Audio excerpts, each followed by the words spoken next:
In the 1960s, lunch wasn't fancy. It was fast, cheap, and made to fuel hardworking families through long days. No takeout, no frills, just survival on a shoestring. Here are cheap lunches every working-class family ate in the 1960s. Liverwurst and mustard sandwiches were another working-class lunch that was actually really good back in the 60s. Liverwurst isn't really something we hear a lot about today, but it was still a lot better than cold cuts like ham or any kind of beef back then, really. Plus, liverwurst is known for having a very smooth texture. It's kind of like ground beef, and it's also not bad for you at all. I mean, besides the really nice protein gains, it's just super convenient to cook. It doesn't need any kind of reheating, it barely needs prep work, and the sandwiches work with anything at all. The most common pairings for this was just adding a little bit of liverwurst to rye bread with mustard and chowing away. I think the people that brought this as a lunch the most were probably blue-collar workers. It was definitely one of those go-to office lunch meals people would pack and bring. You'd especially see this in the Pennsylvania, New York areas where it was pretty much guaranteed that at least one person in the office would be having this. Also, liverwurst had an awfully mushy texture to it, which made people really want to enjoy it with bread. Something about how those textures melt in your mouth together and make this harmonious bite.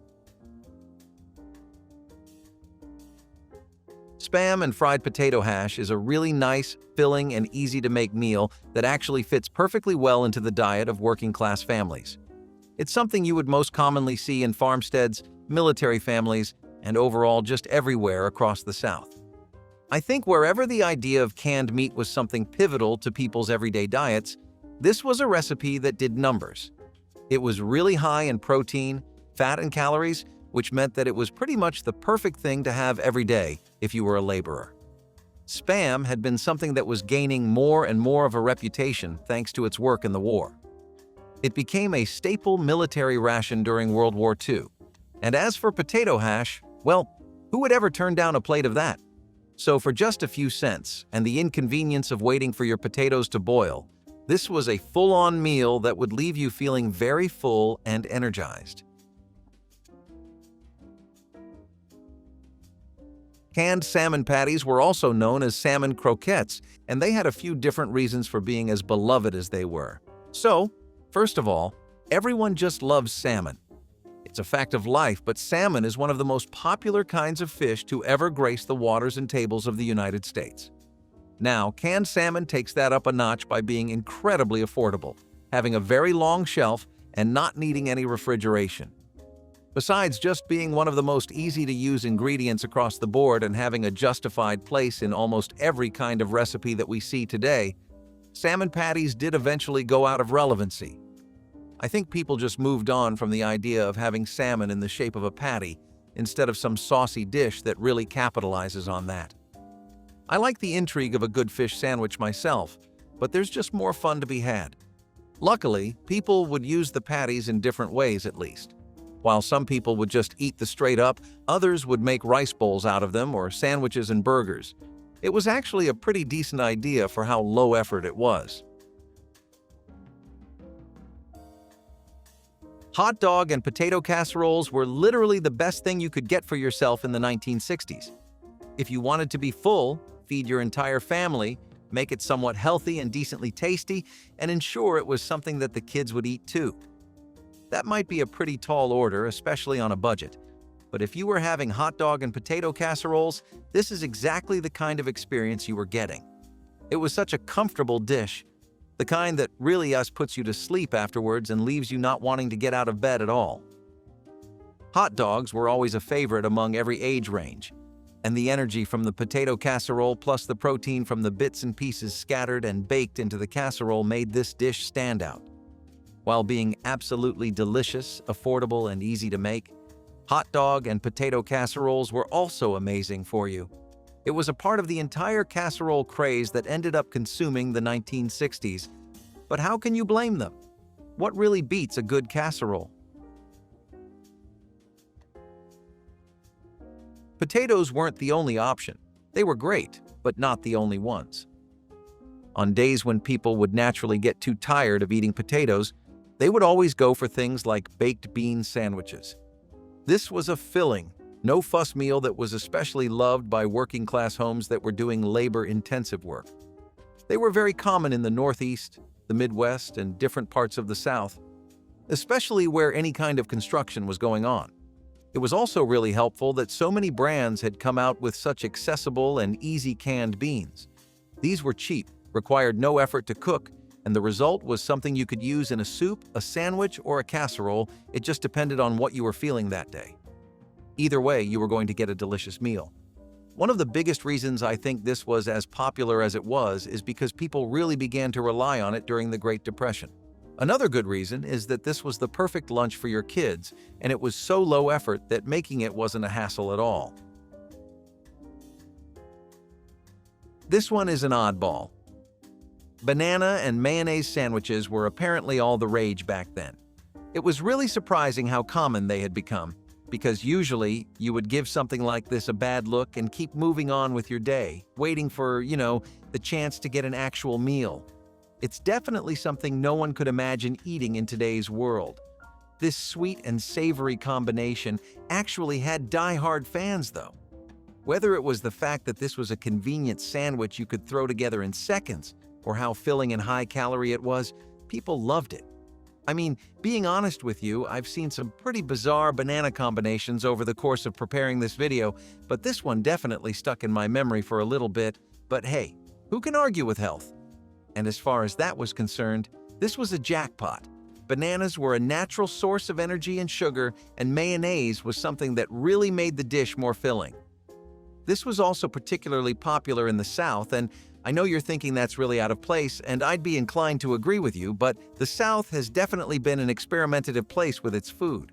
You could even get this at diners for the right price.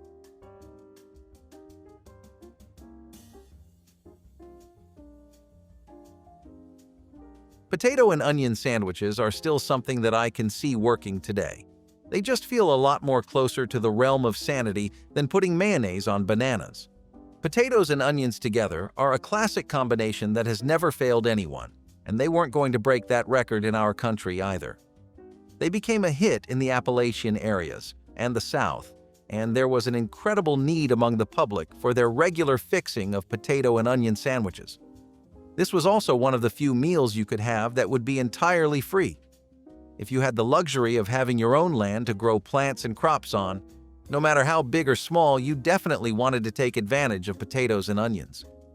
They were very easy crops to grow, and having them meant a nice supply of food right out of your own home. If you didn't have room to grow anything, which is pretty understandable especially for office workers in big urban cities, you could always just buy one of these. It was so cheap it may as well have been free anyway. Navy bean loaves are pretty much exactly what you think they are. Want the comfort of a baked loaf along with all the benefits and muscle building of 3 different kinds of beans? You've found the right recipe.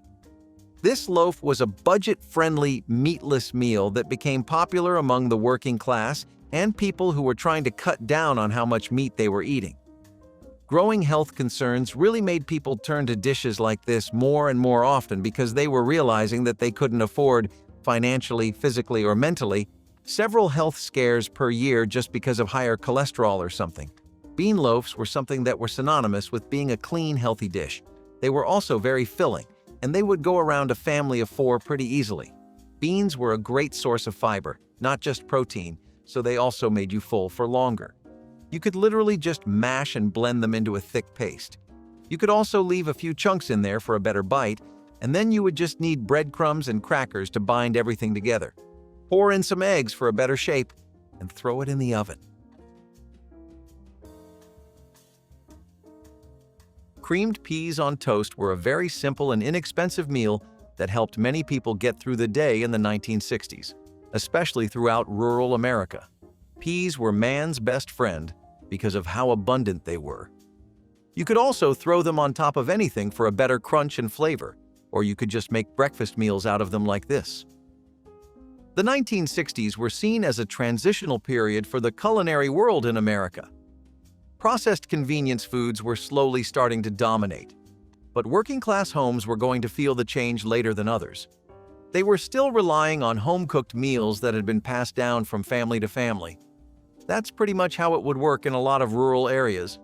People would find out a great idea, record it, pass it down to their kids. Sometimes that would be ways to farm or maintain the home. And other times it would be how to have a breakfast that saves you money. A can of peas cost just a few cents, and it did the job better than anything else if you didn't have beans on hand, so why not? I mean, it's a lot better than just toast. The next best thing was definitely ham salad sandwiches. If you wanted a low-effort meal that would also make sure you were keeping muscle on, then there was arguably nothing better to go for than a ham salad sandwich. You might be thinking about the economics of all this because it does take a decent amount of ham to really make a salad. Not a lot, but hey, not a little bit either. So how does this really translate into it becoming an everyday staple for everyone? Well, the thing is that people would be frugal with the amount of ham they would put in there. They put enough bits to just make it a good sandwich, but not enough that the ham flavor would dominate the salad. Plus, this was a portable meal that you could have just about anywhere, which really made it stand out in terms of how convenient it was for people. Also, one of the best ways people would save costs on this meal was that they would use leftovers of ham and repurpose them into this salad. It was one of the best things to take along on family picnics, too. Stuffed hot dog boats were something that were really popular among working-class families. This is because a lot of these meals so far are really practical and good for sustainable, everyday use, but they're a little lacking in the fun factor. Stuffed hot dog boats made up for this, though. They were kid-friendly, and they became something of a novelty meal with how much children ended up taking to them. They were also really popular in church cookbooks as a budget-friendly and creative dish. The idea behind a stuffed hot dog boat was that you would slice the dog right down the middle and then fill it with different kinds of toppings, kind of like a boat. These toppings would typically be baked beans, mashed potatoes, chili and cheese, or bacon bits. Anything on hand would work really, and people would experiment and play around with different kinds of fillings. Either way, it was a dish that was just fun to make, especially with your kids. It was also the kind of thing that was genuinely filling because of the way it was built. You could end up consuming more than your daily protein needs just off of one or two of these. Egg salad and olive sandwiches were also one of the best combinations people had when times were tough. Around the end of the month, when your pay would be finishing up and you were stretching the last of your groceries, it was very common for people to make this for breakfast. It was really easy to elevate a simple sandwich into something more delicious thanks to this combination, and it got very popular in church fundraiser cookbooks. You would also see this on school cafeteria menus, and it was a really popular choice for picnics and potlucks too. For a humble sandwich that's just egg salad and olives, it definitely got around. This sandwich worked amazingly well as a packable lunch you could take with you or as a quick little family meal. Eggs were still not too expensive for most people, so working-class families relied on them as much as they could. 1 or 2 eggs was enough for the dish if you were being modest, and if you had some sauces to throw on top, then that would be even better.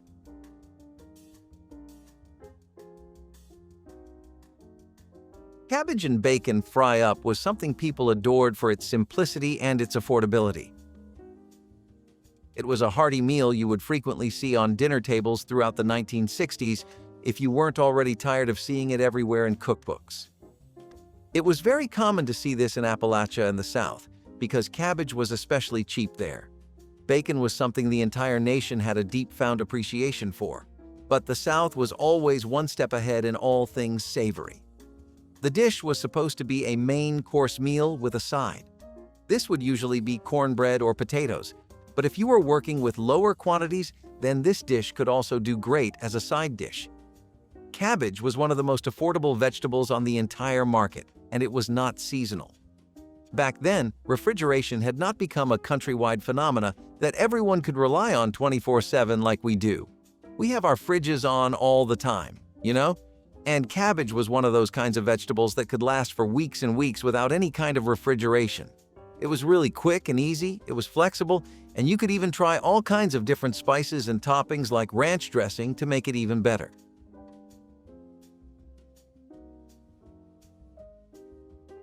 Cornish pasty was a portable meal that was an essential food for one specific group of people: miners.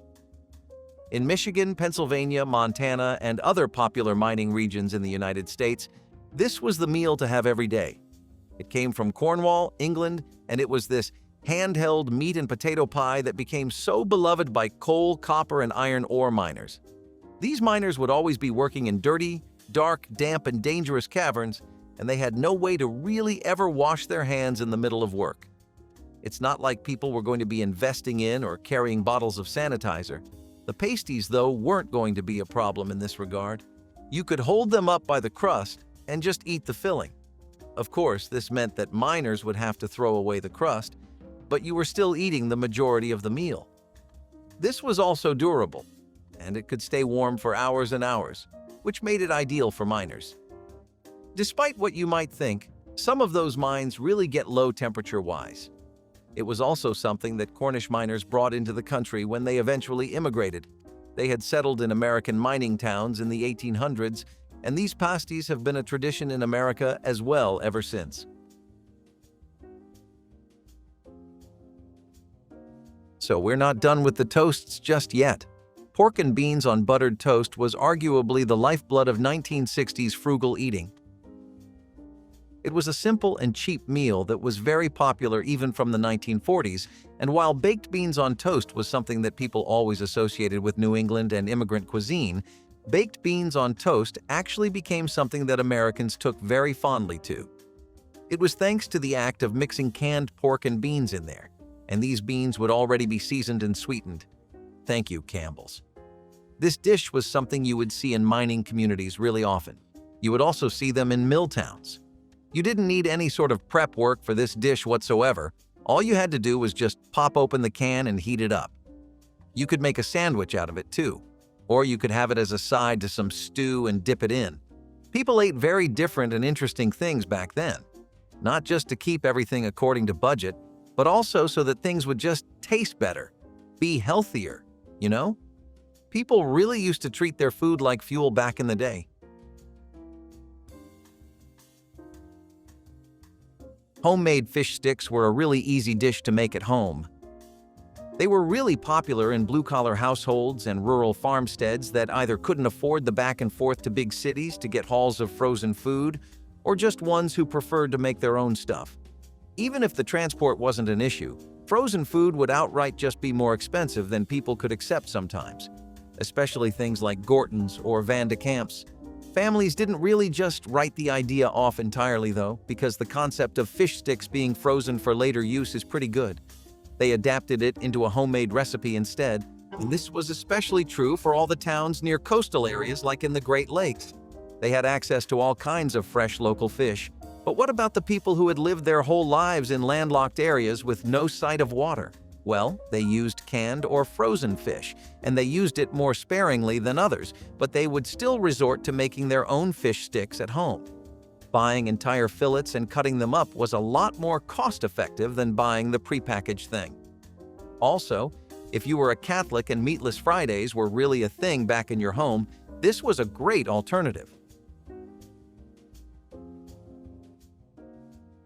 Macaroni and tomato soup bakes were an easy-to-handle casserole that was extremely hot in the working-class communities throughout the middle half of the 20th century. This was a dish that took elbow macaroni with canned tomato soup, and it was almost always Campbell's.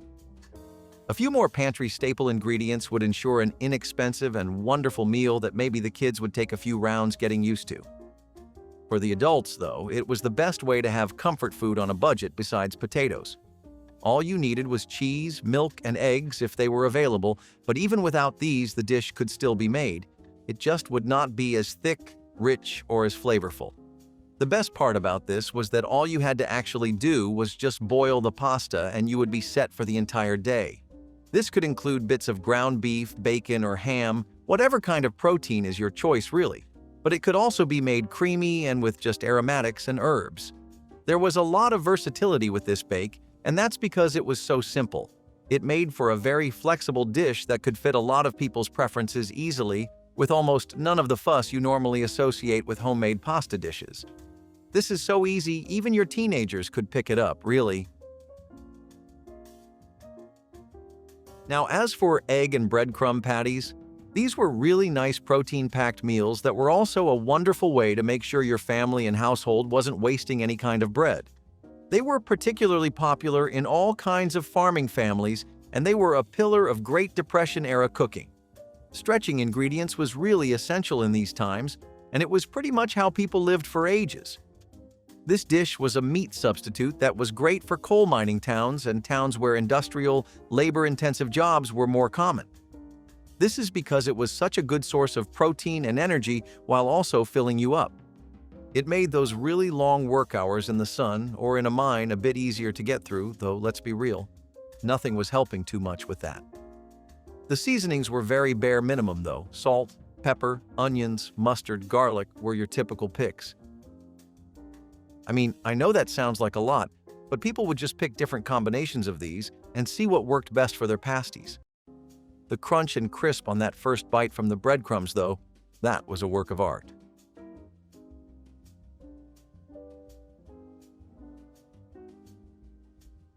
Cucumber and onion sandwiches were a really simple and refreshing butter, mayonnaise, different kinds of spices, and sometimes bits of bacon and ham on top of cucumbers.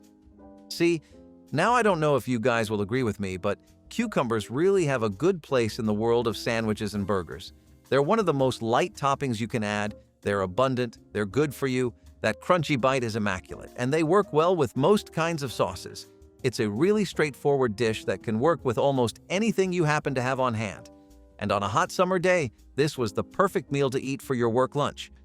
It was served as an interlude between the usual fried, oily, and greasy food most Americans were used to anyway. Onions were something that everyone always had, and this could work with fresh or stale bread. They were beloved mostly for their detoxifying effects and how refreshing a cucumber can be. Textile workers and coal miners in particular loved these because it would take the edge off. Creamed corn and bacon on toast was one of the best meals to ever make for yourself. I know we've had a fair amount of toast-based dishes, but there really were so many things you could do. The format is timeless. Now, spreading bacon bits on toast isn't exactly anything we would call revolutionary, but the idea of adding creamed corn onto it as well? Now we're talking. Corn has always had an extremely warm place in most people's hearts because it's just a crop that's always there for you. It's really easy to grow, and almost every farming household or town would have an ample supply of corn. They'd dedicate a chunk of their land to it if they could, because it wasn't just good, nutritious, and free food, it was also good for trading.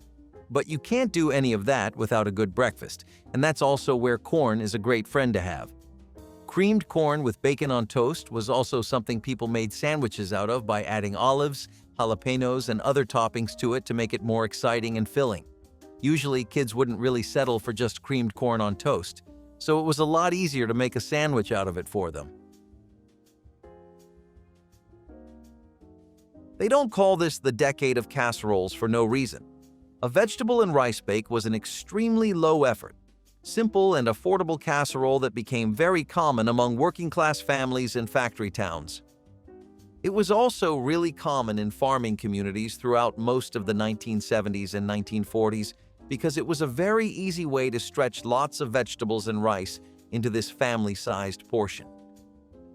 It did all that without really cutting into your pantry either. Rice was one of the most affordable grains you could buy, and if you had a paddy field to grow them on, then that was even better. In southern and midwestern households, canned and frozen vegetables were always stocked as much as they could be. They were available throughout the year, most people bought them in bulk, and they were rationed out throughout the months. Now, this could even include little bits of meat if you liked it like that, but most people decided to keep it strictly on the vegetarian side. Why? Well, there's just a lot of meat dishes, especially casseroles already. And besides, with all the vegetables that people were packing into this, it was a nutritional powerhouse. Seriously, this was the kind of thing you'd take for your kids when you wanted them to grow up big and strong and everything. Factory and mill workers were always bringing these in as there were almost always leftovers to go around. Peanut butter and banana roll-ups are way better than you might think. Despite the seemingly bad impression they make in your head, These are the perfect harmony of savory peanut butter and sweet, sweet banana. Also, it works both ways. If you don't like the texture of bananas because they're very mushy, then you'll enjoy this because more peanut butter actually makes it resemble a custard. If you're already a fan, then you'll find that the sweet richness only makes this much better. So most of the time in the 60s, people used to use flattened tortilla bread for this. Now, some people like to toast theirs, but that kind of goes against the vibe of the dessert in my opinion. How do you feel about it? Also, people were very often using this as a breakfast. It worked too. As far as breakfasts go, this is easily the most ideal one because it gives you enough energy to last through an entire day. Some people preferred to have this in smoothie form though, but that wasn't nearly as effective as making a sandwich. Think about it. What do you get with maybe 2 sandwiches using the same amount you did for the milkshake? Exactly. And you get milk on the side? Who's ever complained about that? Besides, weird people that don't like milk. Mock chicken legs were a working-class classic. It was a dish that was born out of the worst times of the Great Depression, and it was something that particularly shined in Rust Belt cities. It was incredibly popular among immigrant communities. So, there wasn't any actual chicken in this, but using grounded pork or even veal hoe chefs would shape the meat into the form of a drumstick. Pork was significantly cheaper than chicken, especially drumsticks, and since this was made out of round meat and relied on being shaped, even less desirable cuts could work for it. Some even used mixes of veal and pork, and others even went as far as to make their own vegetarian-based versions using mushrooms, mashed potatoes, and other vegetables.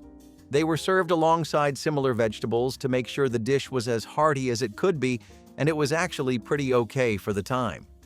It's not something that you would ever pick over an actual drumstick or something that people think really mimics the flavor too well, but for something that was made out of the most bare-bones ingredients, it was actually pretty okay.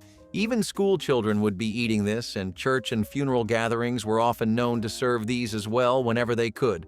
One of the best things people did is that they also repurposed stale breading with this dish by using it for breadcrumbs. They would fry those in lard, and it would actually be pretty okay DIY fast food.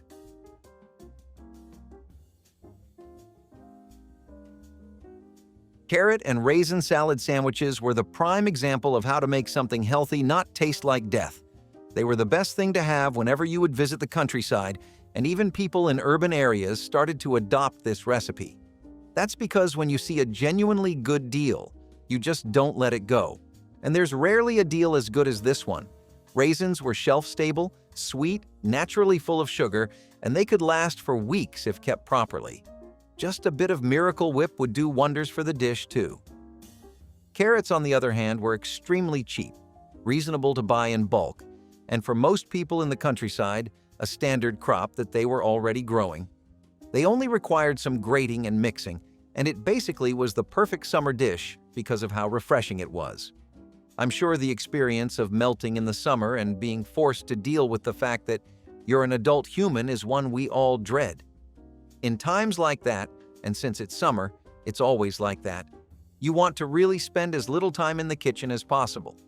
A dish like this works even better because you have to spend all of 15 minutes to get it done, and in return, you get a whole haul of goodies.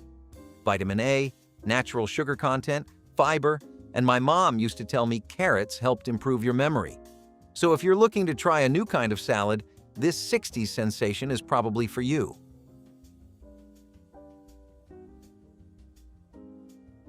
So, bar none, the best breakfast to start your day with was always cream chipped beef on toast. It wasn't really the most visually impressive or appealing dish, but it had a certain kind of coziness to it. Maybe it's the kind of vibe you cultivate after being a household breakfast item for years. Maybe they just liked the simplicity. All you had to do was get some toast, a can of chipped beef, and you were pretty much done. Maybe they wanted to be like their brave army because this was also one of the most widespread military breakfasts. It could be the texture, or it could be that it's an easy source of protein early in the morning. But given how all of these are likely, that really tells you just how popular of a breakfast this ended up becoming. Not only that, it was one of the most economical ways to get some beef in your diet. That was just a cut of meat that was too hard to afford regularly for most working-class families. So, like I was just telling you, Spam used to be the next big thing, and for good reason too. We had things like Spam and cheese roll-ups. A typical 70s office lunch would look like slices of Spam that had been rolled up with mustard and cheese. Now, these could either be grilled to enhance the smokiness of the Spam and make it contrast nicer with the pineapple, or you could bake it so that the cheese would melt and the mustard would mix in with it better for an overall more well-rounded flavor. All things considered, this was on the right track. It was quick, it was tasty, it was healthy, and it was also what people needed during a time where re-entering the workforce was really hard and put a lot of people out of their usual routines. The thing is, America is known for fickle trends. We'll like something one day, swear by it the next, and forget it halfway into the night. Spam and cheese roll-ups were good, but they took a sideline and started being party food more than a work lunch. So this is a bit of a tricky name to pronounce even when you give it a genuine try, but it's worth knowing about this dish because of how good it is. Ballymaloe Irish lamb stew is something that comes all the way from County Cork, and lamb stew is something that Americans welcome with very open arms.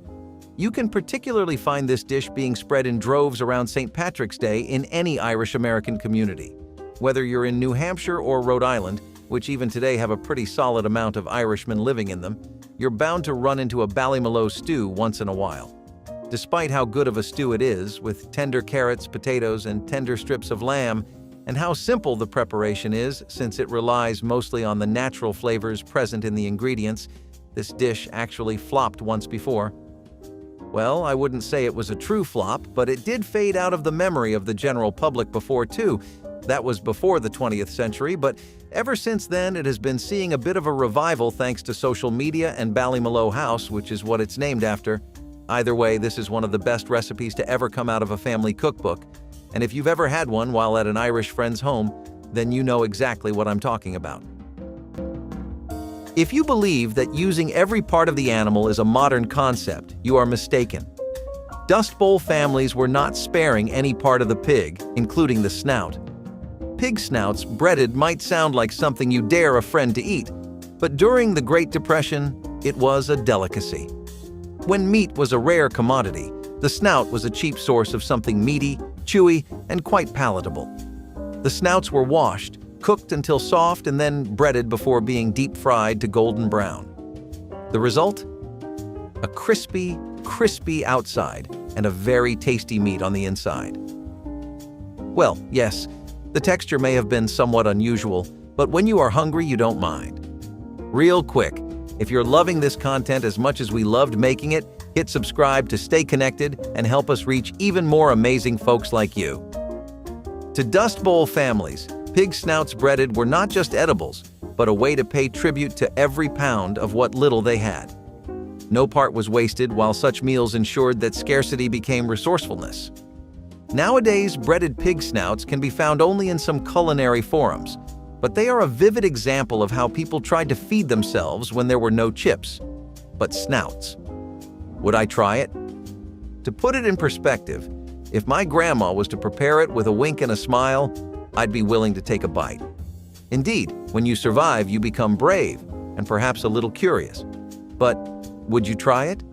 Leave us the answer in the comments below.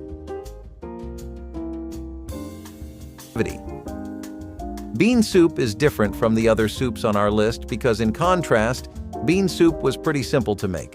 Dried red kidney beans in a thick soup made for a favorite of states like Idaho, where the dish originated from. You could find different ideas on the soup from house to house, as some had their vegetables as toppings and others had meats. Fred Dubois, who was Idaho's senator at one point, passed a bill that mandated the Senate restaurant to have bean soup on the menu every day. Definitely one way to start a movement if you ask us, but the trend definitely stuck around after it gained steam. It was an amazing way for low-income neighborhoods to eat healthy, but nowadays you would not find it in households as beans are not really the go-to item for soups. Macaroni salad with ham cubes is a really nostalgic one. If you look at it from the lens of what was popular in the era at the time, then yeah, sure, macaroni salads were a perfect middle ground between healthier, leaner bowls of salads and the typical macaroni and cheese meals we were all used to. People thought they had to get started somewhere, and well, why not get it going with something you know you can stand? If you look at it historically, then macaroni salad actually goes all the way back to European dishes like pasta fredda, and in the early 20th century, let's say around the 20s and 30s, it was a really popular meal to have as a side dish. During the Depression, it became a staple because you could make so much of it in large batches and still get everyone fed and taken care of. Now, in the war era, the rise of convenience foods meant that mayonnaise and macaroni were getting even more popular and accessible than ever before. It was only natural that people would start adopting macaroni salads, but they needed something to go with it. Some oomph, you know?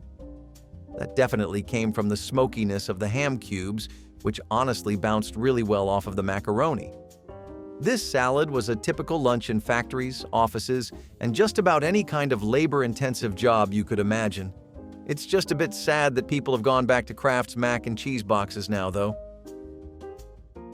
Eggless sponge cakes might be a concept that you cannot imagine or wrap your head around today, but back then, a lot of people skipped the eggs entirely. What people used instead were margarine, sugar, and syrups to get the same vibe. What you got was a crowd entirely in favor of a sponge cake that was airy, fluffy, and made the best of your resources.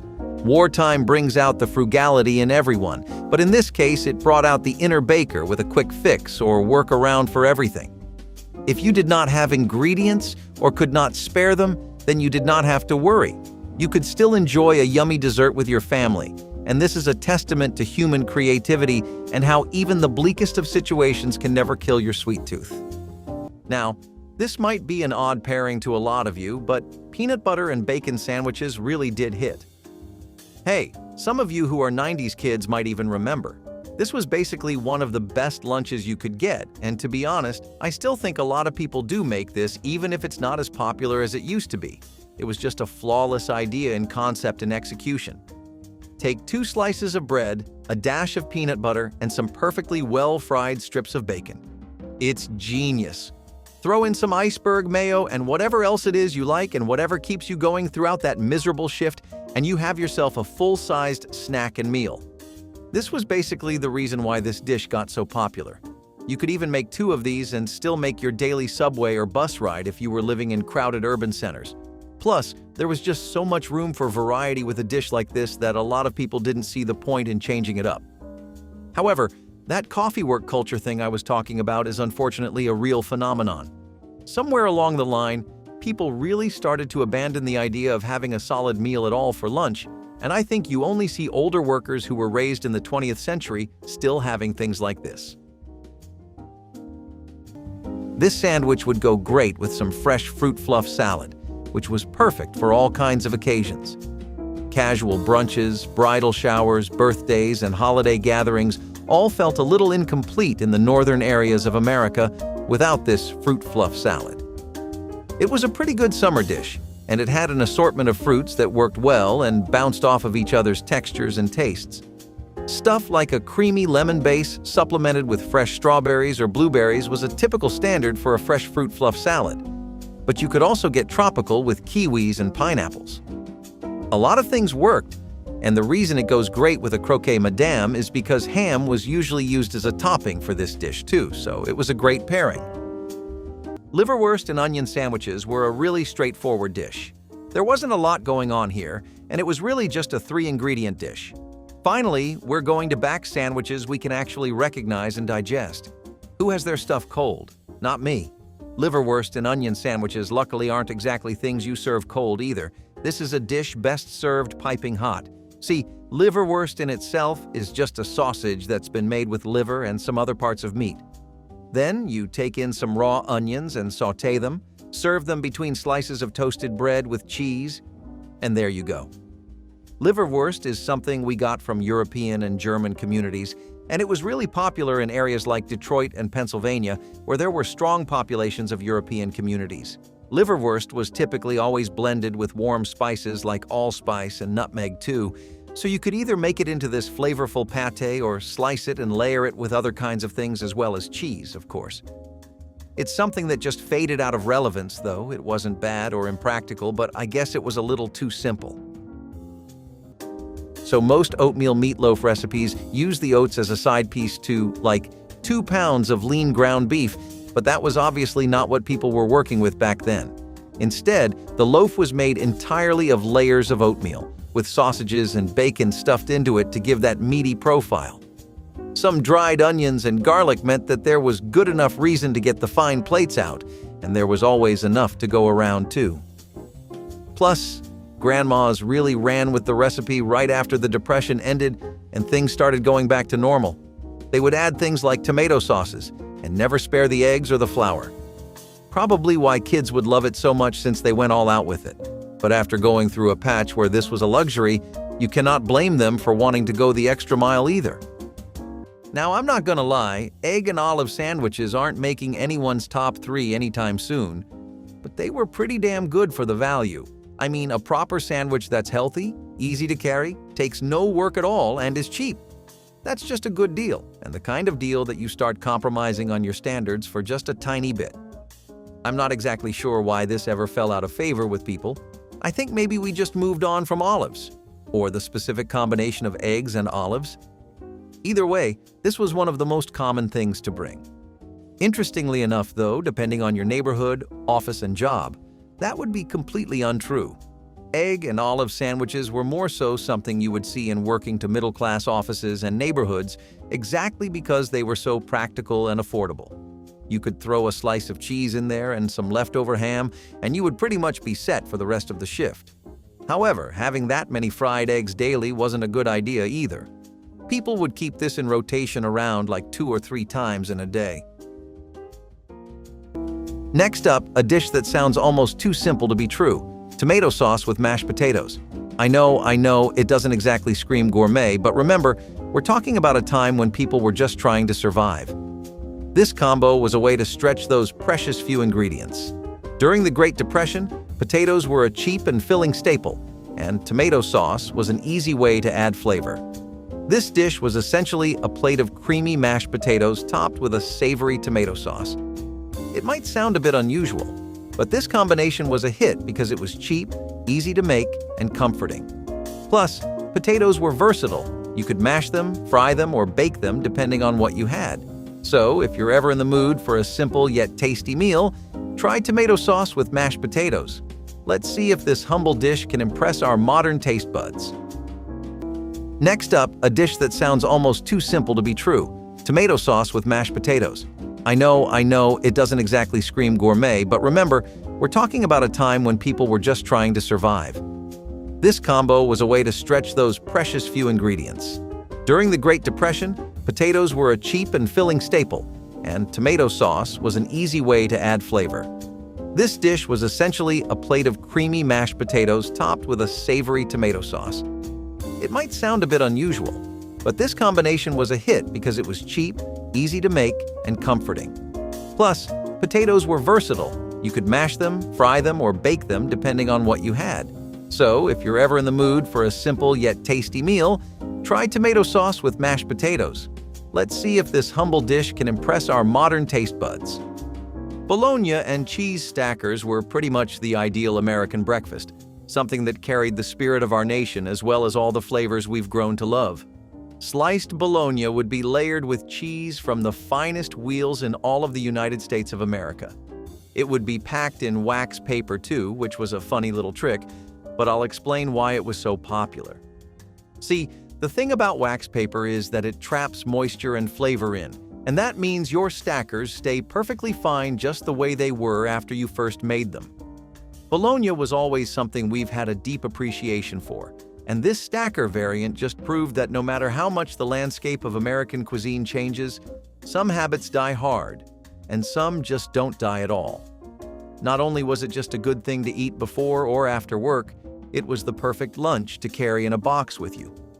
Plus, by the end of the 20th century, most offices had microwaves too, and you could always just find slices of bologna for cheap at most convenience stores.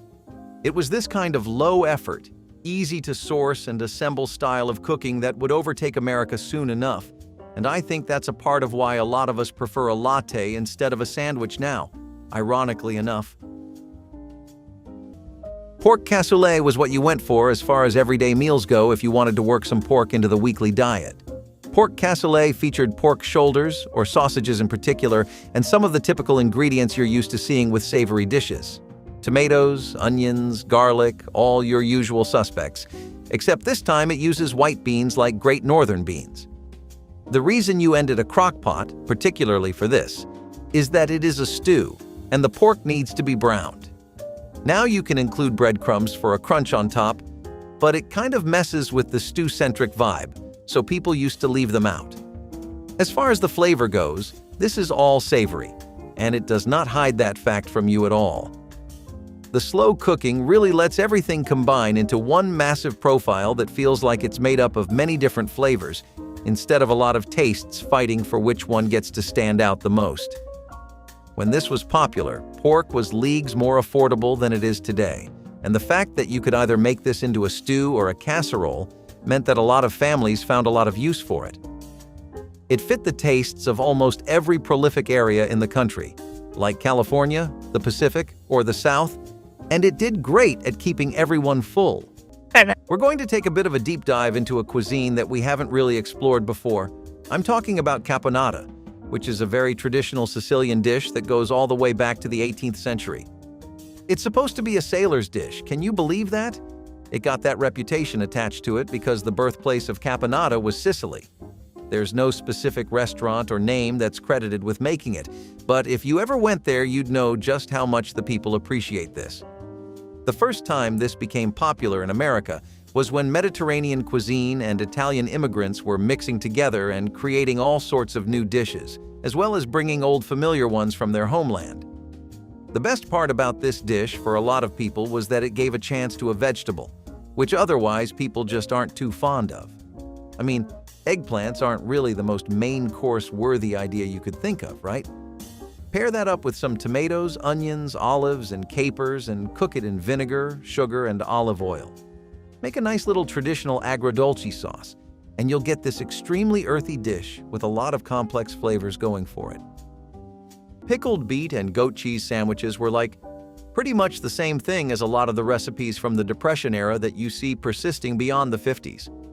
There's something that people back then acquired a taste for, but this combo really brought out the best of them too.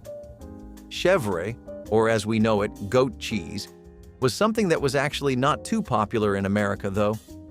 It was something that French, Spanish, and Italian immigrants popularized, but it was something that was originally first introduced in America by European settlers. For most of the 17th and 18th centuries, it was a niche thing. Not exactly the main character or a big part of the B-plot, but it was a good extra in the background, sometimes the foreground, know what I mean? Lots of small-scale farming and goat dairy farms did start to open up in places like Wisconsin, Oregon, California, and Vermont, and when the health scares started, the government only started pushing things like goat's cheese more. It wasn't a big stretch to move towards sandwiches then, and the beet and goat cheese combo was already something that worked. In today's day and age, this sandwich just isn't flashy, substantial, or tasty enough to last though. But some people still keep it as a vegan-friendly option.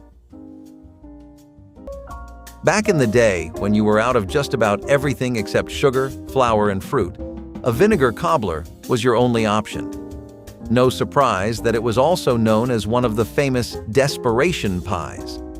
Desperation pies are pies in American cuisine made using staple ingredients like butter, sugar, eggs, flour, and any other ingredients that cooks had on hand to complement them or substitute for ingredients that were out of season or too expensive. These pies were more common before refrigeration and canned pie fillings, and during times of hardship like the Great Depression and rationing of World War II. When fresh fruits were hard to come by, people turned to vinegar to mimic the tartness of fruits like apples and lemons. This cobbler used a mixture of vinegar, sugar, and spices to create a filling that, when baked, tasted surprisingly similar to a fruit cobbler. Instead of chunks of fresh apples, those on a budget would use apple cider vinegar to fake the acidic taste. The crust was made from basic pantry staples like flour, sugar, and butter or lard. The dish reportedly tasted like a custard made from salt and vinegar chips, a rare dessert that leaves the roof of your mouth tingling. Boiled carrot sandwiches was created from the weird culinary gap left by increasing prices and thinner savings accounts. Like we said, people wanted vegetables that ticked the cheaper and tastier most boxes for them. However, even that was getting tough.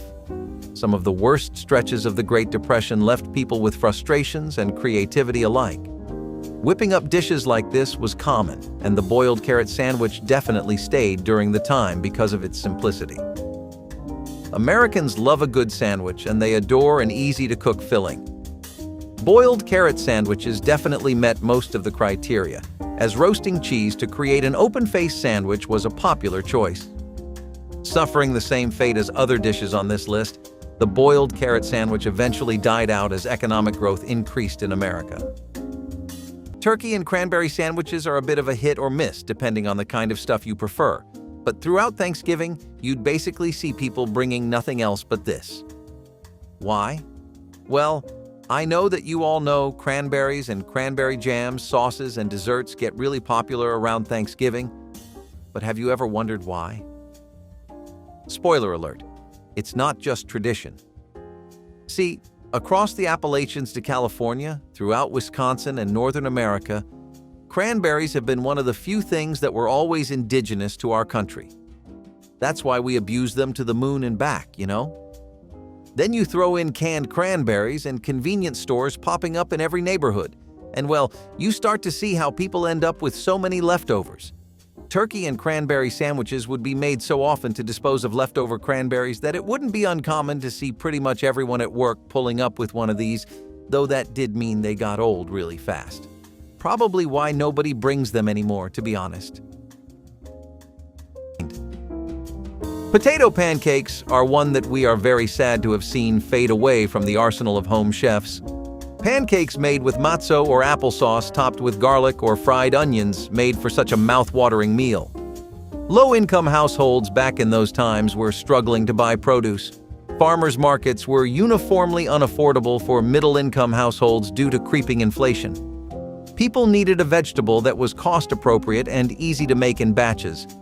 Enter the potato pancake, which revolutionized the breakfast scene in a struggling time. As times improved, people slowly started going to more fancier and creative breakfasts, unfortunately leaving simpler dishes behind. Potato pancakes took a backseat in the face of changing food and economic trends, but anyone from the era will rave to you about the godsend these were. So far, we have two solid options for salads with a sandwich variation for one of them, but what if you do not like protein in your salads? Want them on the sweeter, more dessert-y side? Then molded cranberry orange salads have your name written on them wrapped up in a bow. Some normal or raspberry gelatin and frozen cranberries, plus apples and oranges cut into wedges, would make for an incredibly sweet and delightful salad that had everything you wanted in it taste-wise. It also did wonders for your skin with a steady supply of vitamins and the benefits of cranberries. So not only would grandmothers make this for their beloved families, but they would sneak a bowl on the side for themselves too. Despite the ingredients being relatively easy to get, this was more of an upper-class dish popular in affluent areas. Lettuce cups and shrimp salads were pretty funny. I mean, not exactly funny, but interesting. The assembly was something you would need skill for, though, which isn't at all similar to things like peanut butter and bacon sandwiches or corned beef and cabbage wraps. Leaves had to be carefully plucked from the head of the lettuce, and these would end up forming the shape of the cups. You would then spoon the cups with fillings, which were typically things like spices, vegetables, and stir-fried ground meat, but this instance of the dish has shrimp salad instead. Why was something like this popular? Well, besides a lot of influence from Asian culture, such as Thai and Chinese wraps, they were just easy. I mean, sure, you had to get used to making a lettuce cup, but that wasn't really the hardest thing to do. What was absolutely outstanding about these was the presentation. The sheer visual appeal that this dish had wasn't something you could ever compete with, honestly. I mean, a flowery-looking cup made out of lettuce leaves? That's artistic. Plus, the vibrant and colorful fillings inside would just make it pop off even more. As far as food goes, this one was definitely a slay. Once you did get one made, then you would simply have to prepare it by heating it up. They weren't really as good for lunch at work as they were for finger foods and a pretty-looking side or appetizer at a party, though. Here's a sandwich combo that might make you do a double take. Peanut butter and mayo sandwich. Yes, you heard that right. Before PB&J sandwiches became a thing, peanut butter and mayo sandwiches was all the rage. Now, before you wrinkle your nose, this one tastes far better than it sounds. In the 1930s, peanut butter and mayonnaise were both affordable and readily available, making them a popular pairing. The creamy, salty peanut butter mixed with the tangy mayo created a unique flavor combination that some people swear by to this day.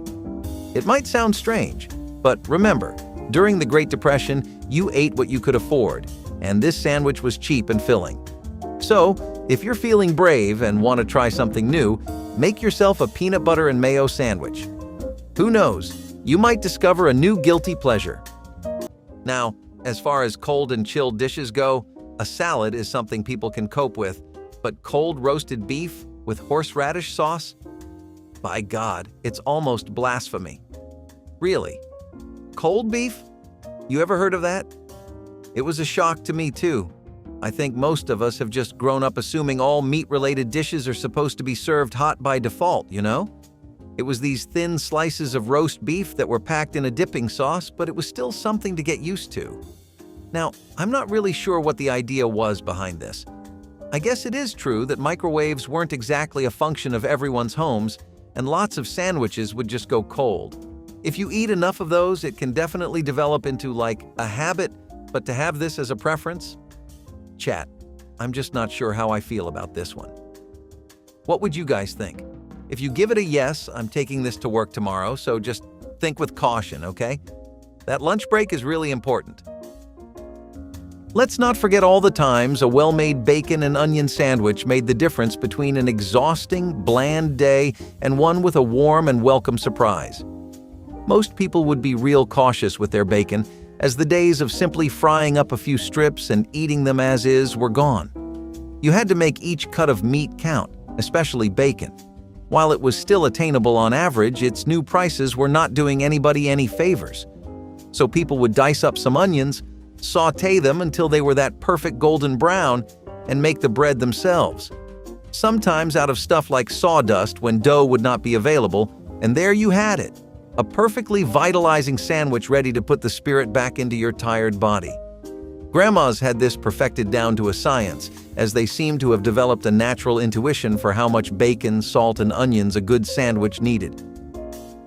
Rice salad with curry dressing is probably the epitome of the whole health consciousness movement that dominated so much of the second half of the 90s. Rice salad with curry dressing would also often be made with much healthier ingredients than what people were used to, such as brown rice, quinoa, and more. Bell peppers, cucumbers, and spinach were also popular ingredients to throw in there. To be honest, it's a bit like a chicken katsu curry rice bowl, but without the katsu curry or the fried chicken fillets. This was something we took inspiration from a lot of different cultures from. One of the most popular ones was the Mediterranean version, which really emphasized the use of olives. But people also tried spicier Spanish recipes or more tame and flavorful Italian ones. There were all kinds of ways to have your rice salad, but it was dishes like these that set the stage for curries to become a main, trendy food in America. Once something starts being a work lunch, you know it's made it to the big leagues. It summarizes a lot of what was going on in the 90s too. A push for more healthier food, a strong desire for transportable, easier-to-make recipes, and a fusion of different cultures, recipes, and ideas to basically create uncharted territory. Its golden days from the 20th century aren't something we have anymore, but it's still a knockout option to go for if you're trying to switch your lunch up a little. So you know how America and pulled pork go together like jam on toast, right? After all, it's something you can feed a whole crowd and have them feeling full and satisfied. It's a showstopper, but you can make a lot of easy things with it. Most dishes you can make and serve will have people asking you what your recipe is, but that's just how easy pulled pork is to work with. So when I say this next sentence, hear it with an open mind. How do you feel about cherry cola pulled pork? Yeah, slow-cooked, barbecue-y, savory pulled pork left to simmer in a pool of cherry cola, barbecue sauce, and other seasonings. The first time I heard of this dish, I struggled just to imagine all of those flavors in one bite. Like, barbecue sauce is a dip, pulled pork is a main dish, and cherry cola is a drink. You're used to having all that separately, right? Despite that, since it was all made from things that were so readily available in most homes, and since it was right up the alley of home chefs in their slow-cooking era, it took off in a major way. Especially in the South, where everything involved in this dish is something people were already having on a daily basis. Chicken a la king and puff pastry was another little nugget of French culture and cuisine that served us pretty well. So the idea here this time was to stuff creamy chicken and mushrooms into one single pastry, and there would be lots of these individual pastries, each stuffed to the brim. By now, we're talking about somewhere along the 70s. America's always been a big fan of cream. There's really no denying that, but I would say that we've warmed up to mushrooms a lot more than we used to. I don't think they were not popular, but they weren't exactly a standout ingredient that would be making anyone's top 10 or top 5 either. Americans were changing their palates regarding mushrooms thanks to two things, though. One, they had built up a fondness for it thanks to how many Americans, especially ones living on the edges of urban hubs, relied on foraging wild mushrooms. Two, things like cream soups, such as cream of mushroom soups, were already making the pairing of cream and mushrooms popular. This take on puff pastry wasn't exactly a long shot, since the stage was pretty much mostly set. However, I think most people have opted for things like sandwiches and ordering takeout at lunch now, or just getting a coffee. Work culture's really changed, and having a full-fledged meal during your 15-minute break isn't the most appealing option to a lot of people nowadays. With that, we cover all the cheap lunches that made working-class families' days in the 60s. Comment which lunch you like the most down below, and don't forget to like and subscribe.